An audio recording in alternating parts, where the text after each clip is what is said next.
Hey, it's Jim, and this is level 3 of the CFA program, the topic on private wealth management and the reading on topics in private wealth management. You might have noticed that this is quite a broad and deep reading, and so we've divided this up into part 1 today, and we'll do part 1 after this, and maybe even a part 3. I have a couple of things, actually 3 things to say to you before we get into the LOSs. The first thing I want to call your attention to is the very first sentence inside of the introduction of this reading.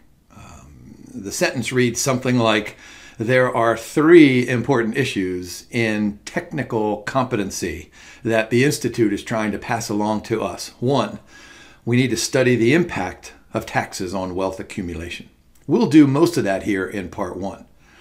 We need to take a look at the management of concentrated portfolios and the tools that we can use for wealth preservation. We'll do that in at least part 2, maybe part 2 and part 3.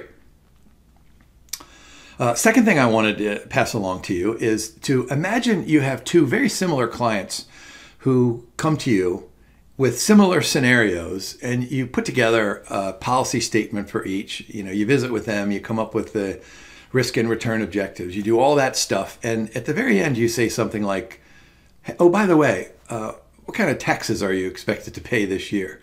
And the first client says, well, I'm in a 100% tax bracket. And you just go like this and you say, boy, all that work right down the drain. I have to go and redesign the entire policy statement.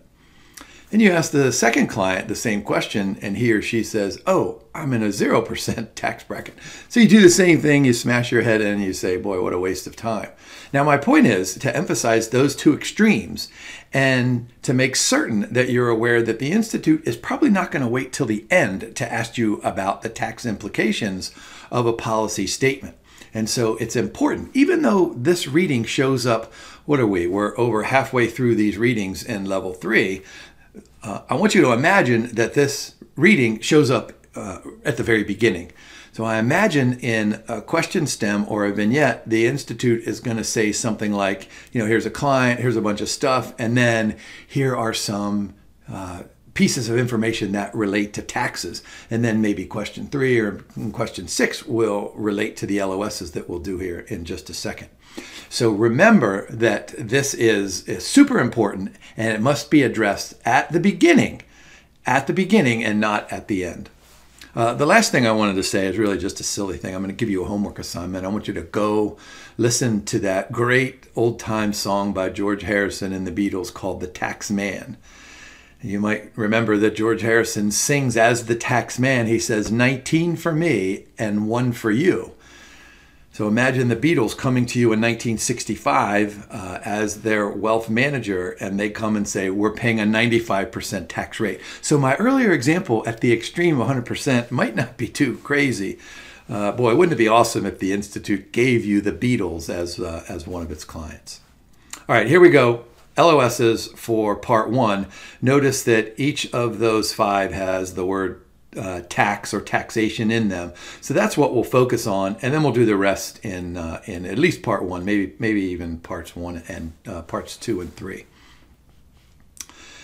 Now, up to this point in level 1, we had a brief conversation about this, and level 2, maybe even more brief. So tax avoidance, tax reduction, tax deferral. We'll emphasize that throughout these LOSs.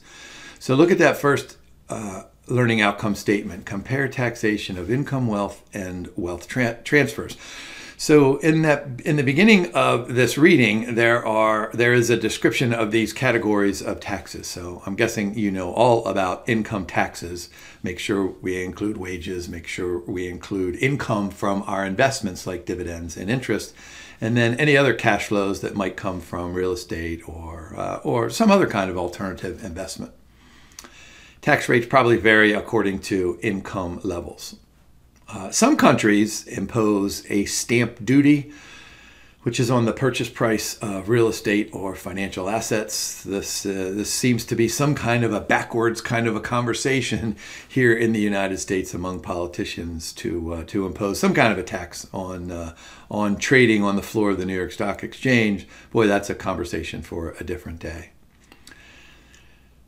We have a gains tax, probably based on price appreciation. This is very different and it's distinct from income. So capital gains tax rates are probably different than dividend income tax rates. Make sure that you read something like that inside of the question stem. Property taxes, these are assessed annually. I'm guessing you guys pay all kinds of property taxes. I do mine twice a year. Wealth transfer, we'll spend the end of this reading on inheritance and estate and gift taxes, but a lot of times when you buy and sell a house, you have to pay some kind of a tax there. So let's get specific into taxes on interest and dividends. And I'm fascinated to read about this concept of double taxation. I teach my students this all the time. This drives me crazy. The corporate form, they're taxed at the corporate level, and then when dividends are paid or repurchases are made, then the shareholders have to pay a tax again. So that's the double taxation. As I look through the handful of questions at the end of this reading, I'm trying to determine what kind of stuff the Institute is going to ask. Boy, there's nothing in there about the difference between qualified dividends and other kinds of dividends. But look at that second or that first teardrop point right under the bags of money. This is probably a good sentence to know. Qualified dividends are generally taxed at a lower rate than what are known as ordinary dividends. I can't imagine they test you holding periods of at least 60 days and the position must be unhedged. But there you go. Maybe you could remember that, link that somehow to George Harrison and the Beatles, and maybe you'd answer a question like that. Boy, it'd be surprising if that were to show up. And of course, sometimes countries will withhold taxes at the federal level on certain kinds of investments, and some countries don't do that. So make sure you read in the question stem whether there are withholding taxes or not. I'm guessing that if you don't read anything about it, then you don't have to worry about it. Capital gains taxes, these can be realized, in which we actually buy something and then we sell it for a higher price, or they can be unrealized. There's talk here in the United States of taxing unrealized gains. That's yet again a conversation for another day, and I sure hope we don't ever have that conversation. Time horizons are important. I'm guessing you probably know this. So short-term capital gains are most likely taxed at a higher rate, because if you buy something today and sell it next week, that looks an awful lot like maybe a dividend payment, at least from the Congress's perspective. And so that short-term capital gains rate is probably higher than the long-term capital gains rate.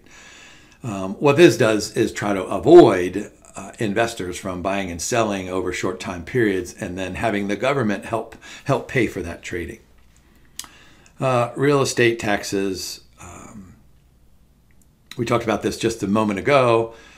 These are property taxes. Some countries call them wealth taxes, but lots of times here in the United States, I imagine this is true for lots of different countries, is that if you sell your house and you generate a $50,000 capital gain, as long as you buy another house and use all those proceeds to buy that second house, then you have an exemption. Boy, that's probably a deep question that the Institute is not likely to ask, but it's got to be on a simple level, I think. Boy, we put together this slide, and as I'm reading through this, I'm thinking to myself, you know what, we did a lot of this work back in level 1 about depreciation and qualifying property exchanges. And so I went through the questions at the end of the reading, and there's not one mention of depreciation expense there. So I'm going to go ahead and just give you kind of general things to help answer a question if in fact it does show up. So of course, depreciation expense is a non-cash expense used solely to reduce the tax liability of the owner of the property. Now, of course, the reduction of that tax liability comes in that we chop up the purchase price of the property and we deduct it over time. So it's a non-cash outlay that reflects the original investment in that property, and it's just It's just depreciated over, some kind of a time period. And of course, depreciation then will impact the investor's cost basis. So look at that second to last embedded bullet point. This is probably one that might show up on the exam. I think this is probably the likeliest question. Likeliest or most likely? The deductions are typically added back if the sales proceeds exceeds the asset's depreciated cost base. But we had this conversation back in alternative investments in level 1. All right, we know about taxable accounts, we know about tax-deferred accounts, and we know about tax-exempt accounts. I love this slide here. Governments use tax systems to do all sorts of things. I tell my students and anybody who will listen is that when the government taxes something, you get less of it, or at least you ought to get less of it. When the government subsidizes something, then you get more of it. And so that's pretty much what the incentivize and disincentivize little illustrations there mean. So we can have tax havens, territorial tax systems, and worldwide tax systems. So I'm guessing what the Institute, and I think this is probably a likely question, that somewhere in the question stem, you'll see one of these phrases, either in the purple or the green or the red circle there, to describe what kind of jurisdiction. So tax havens, countries with very low or zero tax rates. There's lots and lots of rock and rollers out there who have sung about investing in the Cayman Islands. Territorial tax systems, so we got this income generated just within the jurisdictional borders. And then worldwide tax system, which we tax on all sources of income. And you got to be super careful because this has the risk associated with double taxation. I don't want to pay taxes in Iceland if I pay taxes here in the United States. I mean, I have a tax liability that should reflect the income that I generate in both of those countries, but it ought not to be doubled or tripled even. So to address this issue, there are bilateral agreements. We hear about this from politicians, and if you read the Wall Street Journal, and you should be reading the Wall Street Journal every day, bilateral agreements all the time, and then tax credits. I guess the interesting thing that the Institute could ask is to establish the residency. If I have a home here in the United States and I have a home in Iceland, well, where do I live? Do I live here for 180 days of the year? Do I live over there for, 185 days a year? I mean, how does that work? So remember, I say this before, the Institute is not asking us to become tax accountants or estate lawyers or tax experts, but clearly we could find out, what is that tax residency? And so I'm guessing the Institute would not ask us to make that determination on the exam. They would say something like, oh, Jim has a house here and he has a house in Iceland and he lives in Iceland more days of the year than he does in the United States, so that's his tax residency. There are some tiebreaker rules that I can't imagine that you would have to know those tiebreaker rules, but somewhere the Institute might ask that kind of a question. Here's a really cool example here where we have a citizen and resident of Singapore who wants to invest in real estate in the United States. And so what we've done is come up with 3 scenarios. So here, I'll do this quickly. So scenario 1, scenario 2, and scenario 3. So clearly in the question stem, you would be given one of these scenarios. So let's suppose that this dude owns property directly in his name. So he might be required to pay a withholding tax on that gross rental income. And he might not have the chance to offset this income with investment expenses. So that's probably an important embedded bullet point there. And then, of course, we might have to worry about estate taxes if this dude dies with this property in his name, then he's probably going to be subject to an estate tax. How about if he owns the property indirectly through a U.S. company? So what needs to happen there is that this non-U.S. entity could either be himself or, a company from Singapore or any other country in the world. And so this would allow this entity, this non-U.S. entity, to include those investment expenses inside of that rental income. Think about the income statement for rental property that we did back in level 1. There may or may not be some withholding tax. Now, when this dude passes away, what might happen. So the ownership of that U.S. company may go directly to whoever he decides to send it to, or there could be liquidation. And of course, there's some kind of a tax liability if there is a capital gains. And you would think that the Institute, if they would give you this scenario, would say something like, he bought the property for $1 million, he lived, for another 10 years and then sold it for $5 million. So then you'd probably have to be subject to some kind of a corporate tax. And then the third scenario, he owns this property indirectly through a non-U.S. company. And so everything is probably the same, but when he dies, he's probably not going to be subject to U.S. estate taxes. But you'd have to worry about the estate taxes in Singapore. And I don't really have a comment on whether or not the Institute would ask some kind of a question like that. All right, how about the LOS on tax efficiency? What are we trying to do? We're trying to minimize our tax liability, minimize the impact of taxes on our investment returns. I'm going to put a comma there. Of course, this is all through legal means that any reasonable person would say, that person is not trying to dodge the tax man.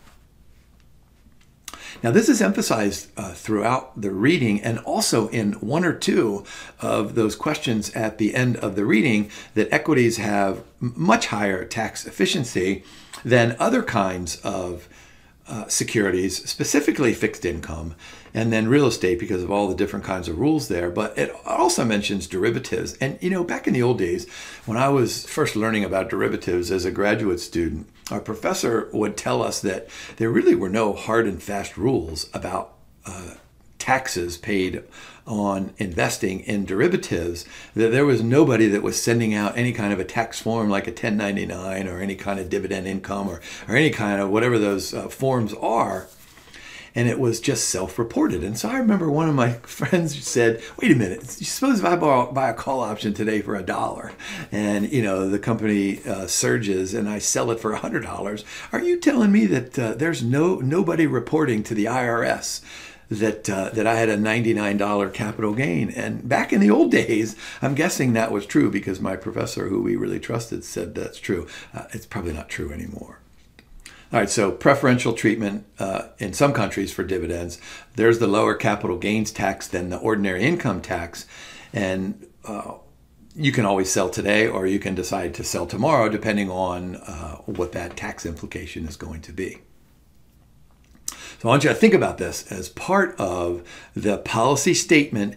And let's go back to Harry Markowitz. Remember, when we drew that efficient frontier, we probably drew that efficient frontier in the absence of taxes. So imagine drawing the efficient frontier with after-tax returns. And that's what this whole concept of tax efficiency is implying. Notice we have the two arrows there, portfolio management process, and then the investment style, which we'll talk about here over the next handful of slides. Notice that red arrow point makes them more complicated than traditional assets, because if we go to real estate or we go to any kind of an alternative investment, then we need to make sure we know all the rules. All right, so how about the portfolio management process? We've talked about this at length in all three levels. So I think there are some really good questions that are embedded inside of this particular slide. What type of a portfolio managed process is going to result in lower tax efficiency or higher tax efficiency? I think those are the really good questions. And the Institute is likely to say something like, do you agree or disagree with this statement? And then justify your answer with one reason. So higher turnover strategies, that's lower tax efficiency. I think you guys probably learned that back in your undergraduate days. However, what we can do is we can time, you can have high turnover, but if you time it so that you can use some of the capital losses to offset some of the capital gains. But remember, if you're doing high turnover, I'm not sure if you're going to be totally clearly thinking about that tax efficiency, but the Institute is saying we need to be worried about that tax efficiency. Momentum strategies, these are relatively, notice the word relatively, and they're tax efficient, despite the possibility that they have high turnover. Remember, momentum, it tends to have high turnover, but it doesn't necessarily have to. because what we could do is we hold on to positions that are performing well. And so, you got to time that. When is the well ending, right? When do we perform well? When does the momentum stop? But we can quickly sell losing positions. Now, what that does then is that, you probably have more capital gains than more capital losses. But look at the last teardrop point there. You get to defer those, and that's probably the important part. All right, moving on to the second part, this style box. We're trying to select managers for a portfolio, right? Equity or fixed income, large cap or small cap, value or growth. But what tends to happen then is that when the style managers have picked these securities for the portfolio, sometimes those securities move from value to growth, or they move from large to small. Or think of corporations that go bankrupt. They move from large to small. And so, boy, the manager is probably going to be forced to sell those because they don't fit with the style. And that's going to generate potentially a realized gain. And that, of course, is taxable on inside of that. All right, moving on to, now look at the LOS here. Analyze. Now, I want to emphasize this. There in any of the LOSs, there's no compute or calculate.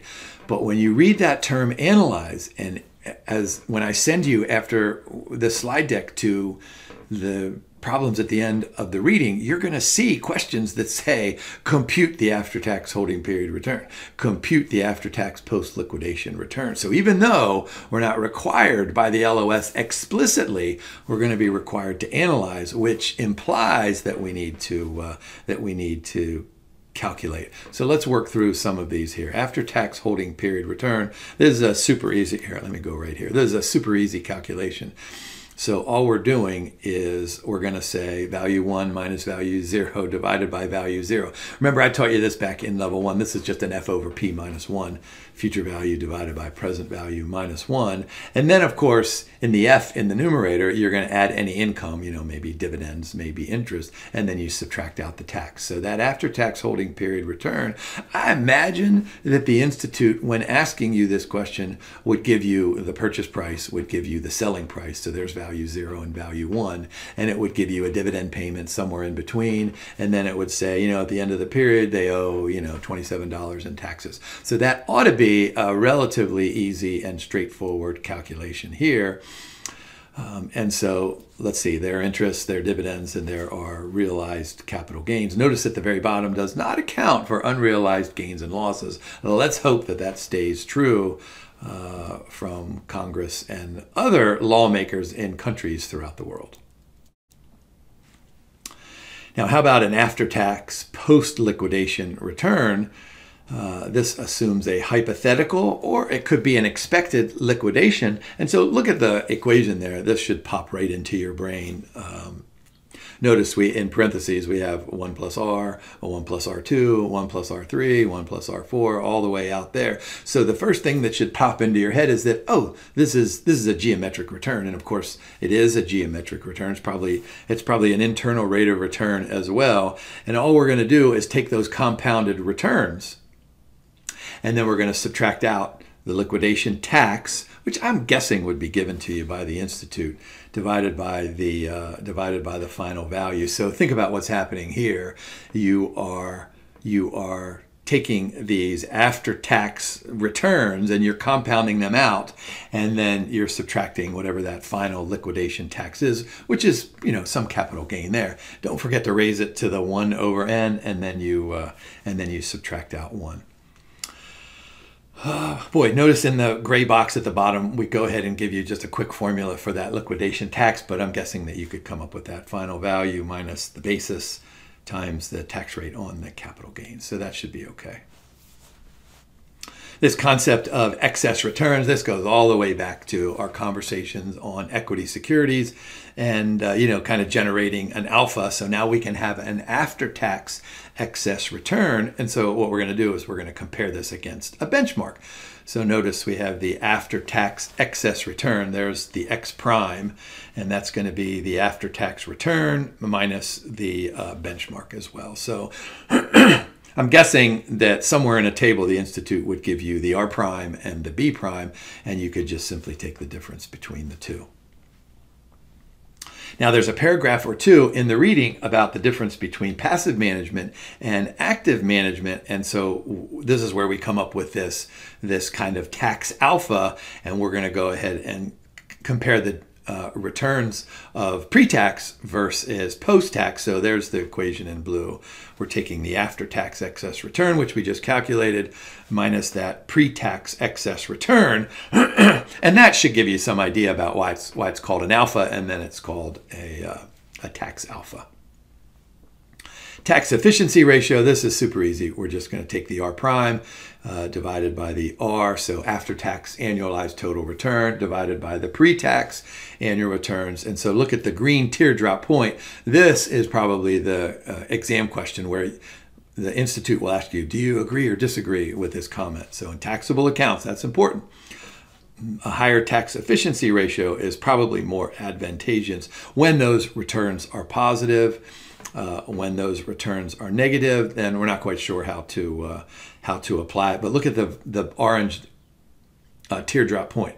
The tax efficiency ratio, of course, does not apply to tax-exempt accounts in particular, but also tax-deferred accounts as well. This is what I was saying just a second ago. When returns are negative, this TER, it may not be a useful measure. I mean, it might be something that doesn't make any sense at all. So you could probably ignore that. Here's a good example, and we'll go ahead and get out our calculator here.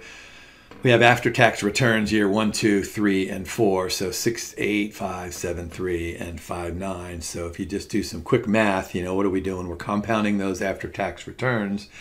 And then we're going to subtract out that 15%. Now, I want you to be careful with this, with the mathematics. I'll show you this on the next slide. So let's go ahead and read up in the gray box up there. We inherited $250,000, exploring growth-seeking assets, diversified growth fund, after-tax post-liquidation return for the next 4-year period. Seek the advice of a tax advisor, embedded gain of 5.5%. All right, so notice we bolded that. That's probably important in that final portfolio value. So the annualized after-tax post-liquidation return is closest to. All right, so let's go ahead and do our calculations. There's the 1 plus. Let me go back here just quickly. So there's the 1 plus the 68, the 5, the 73, and the 5, 9. Remember, those are after tax. So we're just compounding them out. So as you do the math in your calculator, you should be thinking about geometric returns. So you get 1.274. So if you computed the geometric return there, raise it to the 1/4, what do you get? About 6.25%. So then what do? We need to go ahead and figure out that capital gain at liquidation. So we're going to take that tax liability of 15%. Let's go back here. Capital gains tax, 15%. We're going to multiply that by the 5.5%. So look there, that's the embedded gain inside of that time period. So that's 825. So we just subtract out that 825 from the 1.274. We get 12656, raise that to the 1/4 power, subtract 1. So what did I say earlier? That internal rate of return was about 6.25, but the after-tax post-liquidation return is only, what is that, 6.07%, let's say. Here's what I wanted to warn you about. You might be tempted to impose that 15% tax somewhere up there at the top right in the 1.274. But no, don't do that. Just wait till the end like we did in step 3. Wait till the end. In fact, if you're taking notes, go ahead and make a note there to yourself. Wait till the end to do that 5.5%. Let's go ahead and move on to the next LOS that discusses capital accumulation and decumulation. All right, so what do we know? Taxable, tax-exempt, and tax-deferred accounts. So there's interest and dividends and realized capital gains. So let's go ahead and look at some future value calculations. Now, we just computed that R prime. So the future value of a taxable account is just the future value of the present value compounded out however many time periods there are within. A tax-exempt account uses just the regular old R, which is our regular old not our internal rate of return, is our regular old annual return, realized return during the course of n years.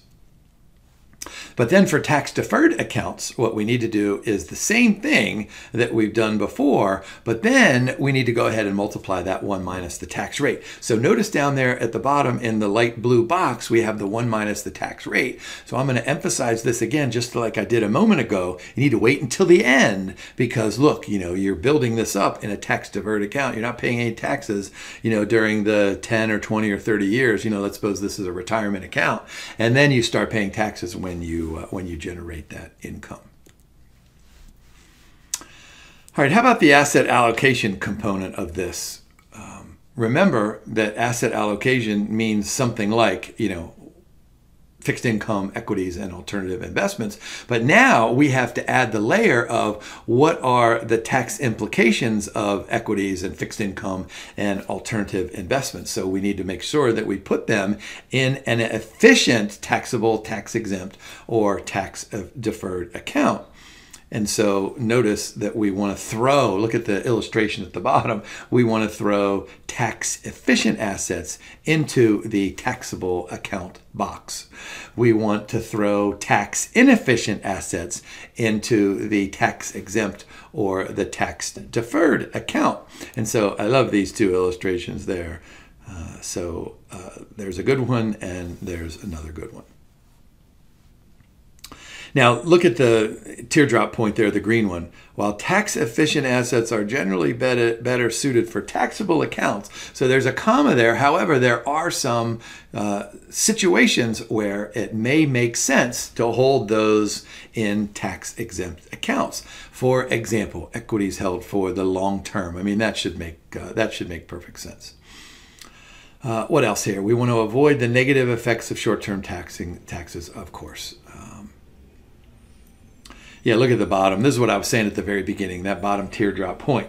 It's crucial to consider the tax implications of each account type, and you can only do this if you're all thinking about this at the beginning of the process.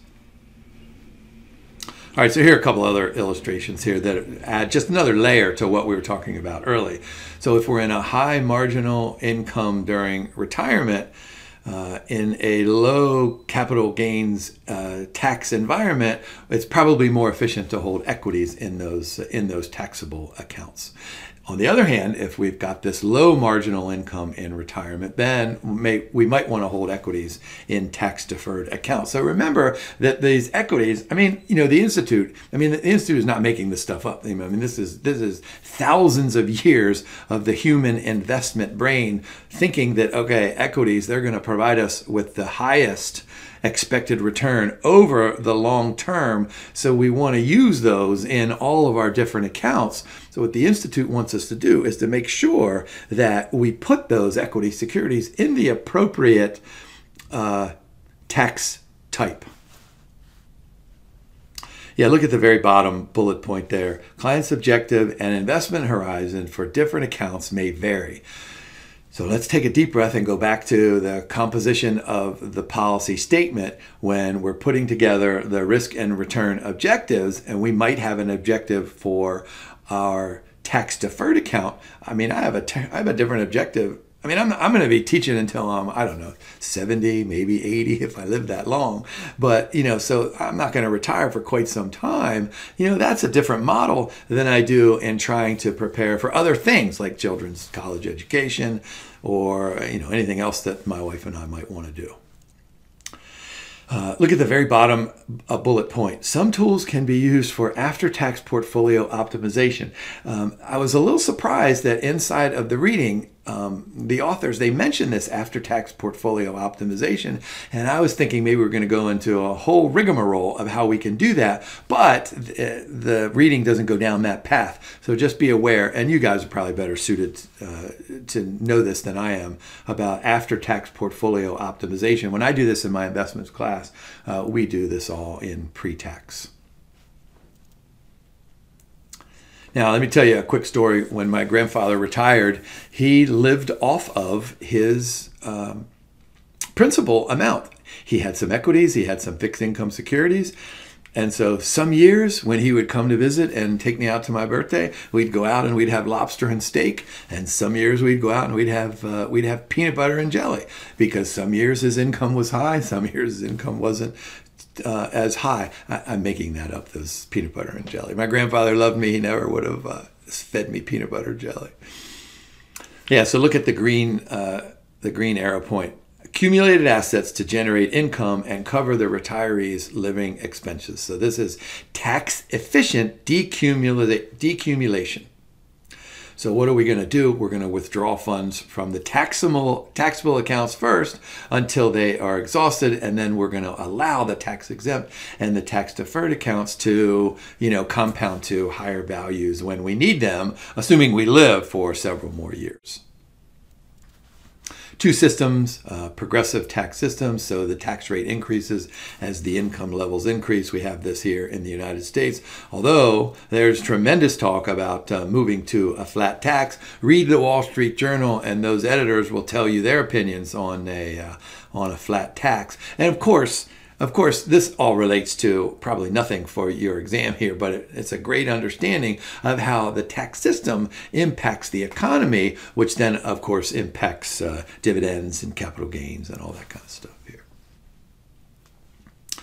All right, charitable giving. The Institute encourages all of us to tell our clients that, hey, look, you worked really hard during your life. You have all these assets. You can take care of your family. How about somebody else? Can we take care of anybody else? Whatever that charity might be. So then we need to decide, okay, let's suppose we have 10 shares of this stock that we bought at 99 and it's currently selling at 100. And we have 10 shares of stock that we bought at $1 and it's currently selling at 100. Which one of those do we want to donate? Well, of course, look at that embedded green dot there. It's best to give the low cost basis from a taxable account. So we donate the shares that we bought at $1 so that we don't have to pay the capital gains on the $99. We only still retain ownership and have a capital gain of $1. So just remember that.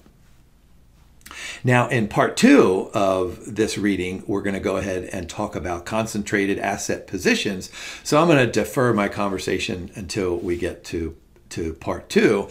But concentrated positions can mean a variety of things. I mean, when you hear that term, concentrated asset position, you might think, okay, a client comes to you and they have $1 million and it's all invested in shares of one stock, or it's all invested in a miniature golf course at the beach, or it's all invested in just one asset. But the Institute is very careful to convince us that concentrated assets can be not almost anything, but we'll talk about that in part 2.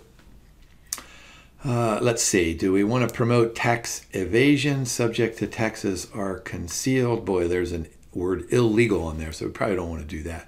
Tax avoidance. So this is what I was saying earlier. We want to minimize the tax liability. So how do we do that? A couple of different ways. Placing more assets in tax-exempt accounts than in taxable accounts. So I envision the Institute giving you a table. You pick a column. Taxable, tax-exempt, tax-deferred, and having amounts in there, and then you get to pick which one is most tax efficient or that adheres to some particular kind of a strategy. We want to defer taxable income recognition, so this allows for more tax-free compounding. We learned that in the very first reading back in Chapter 1. How about this concept of tax loss harvesting? This is where we just sell some assets to get the capital loss to offset the gains in other investments. All right, we're going to have clients who are going to say things like, you know what, we don't really want you to invest in individual stocks. We want a mutual fund. We want an exchange traded fund. Of course, we'll have high net worth clients that want separately managed accounts, and we'll have maybe ultra high net worth clients who might want to form their own kind of a system and go into a partnership. So let's talk about these different investment vehicles. So partnership, these are private equity, these are hedge funds. So remember, this is all part of the alternative investment universe. So if we have clients investing in hedge funds or private equity, then we need to worry about capital gains distributions. And those are probably going to be taxed at the lower rate. We've done this multiple times in level 1 and level 2 about mutual funds. So income taxes on the distribution. So there might be dividend income in there. There might be capital gain in there. There might be short term. It might be long term. But the good thing in countries throughout the world is you get a statement from your mutual fund saying, hey, make sure on April 15th, at least here in the United States, that you go ahead and report all this stuff. Now, there is a calculation, potential capital gain exposure, where it's just a simple ratio where you have total assets in the denominator, and then you put the gains and losses in the numerator. And so what this does is it helps determine the extent of the embedded capital gains and potential tax liabilities. So I'm not sure that the Institute would ask you to calculate it, but if it does, that's a great, easy question where you just take the ratio. But I'm guessing they'll ask you to agree or disagree with a statement about, well, embedded capital gains and potential tax liabilities. Exchange traded funds, these are probably tax efficient just because of the way they were invented and crafted and created and operated. What they do is they transfer those low cost basis shares to the intermediaries, and then they keep those high cost basis shares. And so that tax liability, just kind of moves upside down. Separately managed accounts, this has the tremendous potential for tax management because we're customizing for this, probably high net worth client. And what we can do then is all the stuff that we've talked about over the last, 40 minutes or so. Here's this tax loss harvesting illustration that I was telling you about. So notice the scissors over there. We're going to reduce our tax liability by selling those securities that have lost value. Now, I'm going to go ahead and editorialize here for just a second. It's one thing to say, all right, let's suppose we got 20 securities in a portfolio, 5 of them have decreased in value. It's one thing to say, you know what, let's do some tax loss harvesting to offset some capital gains. Let's just sell all of those 5. Now, the Institute is not going to want that. The Institute is going to say, let's look at those 5 and let's decide which of those 5 is going to give us the optimal tax subsidy, and which of those 5 ought to remain in the portfolio because they remain consistent with the risk and return objective of the client. There's my editorialization. If I were making up an exam question, that's exactly what I would ask. Let's go ahead and try to decide about the timing. Yeah, look here in the very bottom. I didn't mention the timing of selling the securities is important, so we're probably going to do this at the end of the year because, December 31st, let's say, we've got to sell it by that date so that we can offset the capital gains during the course of the year. But then we need to skip down at the bottom there. We need to worry about these rules called the wash sale rules. You can't just sell on December 31st and then buy it back on January 2nd to try to take advantage of that,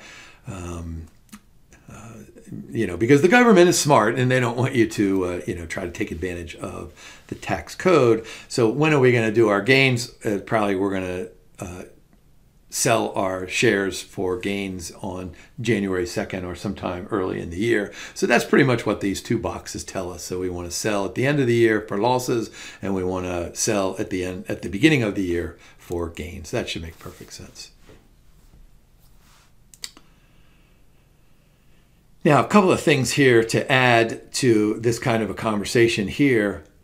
Tax lot accounting is a crucial concept in tax loss harvesting. This is kind of what I was implying about my editorialization here of deciding which, in fact, securities should we sell and which ones should we hold. And that's why we have the brown eggs and the white eggs over there, security sold and another security.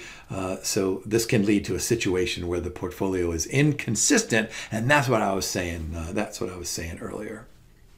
So look at the example here. We have at the very bottom, we have 200 shares at $100, 300 shares at $120. So these are two separate tax lots, even though it's one investment in Apple. You know, think about that. Maybe that's a result of the Harry Markowitz efficient frontier, but there are different purchase dates and different tax bases. So of course, depending on what happens to Apple during the course of the year, we may want to decide to sell some of those shares on December 31st, and we might want to sell some of those shares on January 2nd, depending on how we decide. And this slide goes back to what we learned back in level 1 with inventory methods. So first in, first out, last in, first out, or highest in and first out.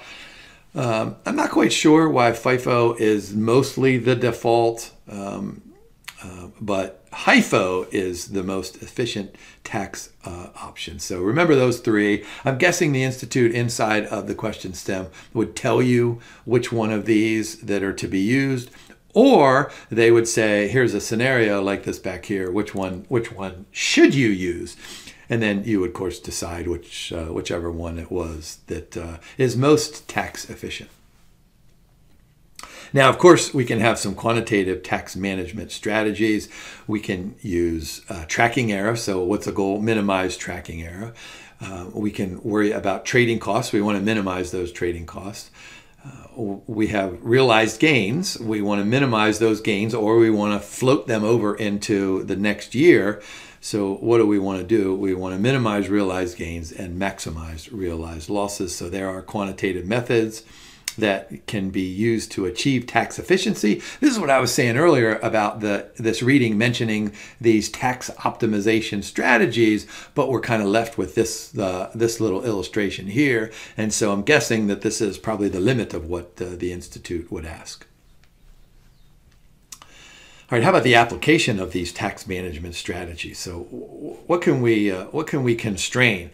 Limits on security weights, style constraints. We talked about that just a few moments ago. Sector weights, country weights. We know about wash sale restrictions, limits on cash. So we want to minimize that tax drag. So we need to worry about all of these constraints that we have in those colored boxes there.